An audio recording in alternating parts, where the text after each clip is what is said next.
Every 2 weeks, a shipment arrived. They gave out oranges.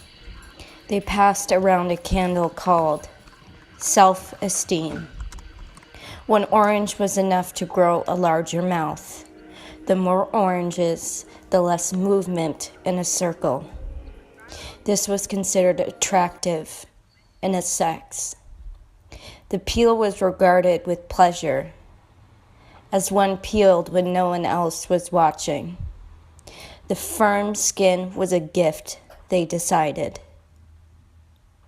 No one watched them condense. Their diet was important, which was comprised of sugar. No one thought that sad, for sadness was only applied to less oranges. For each gift brought a promise to a larger mouth, and the sugar provided a basis for a bigger escape.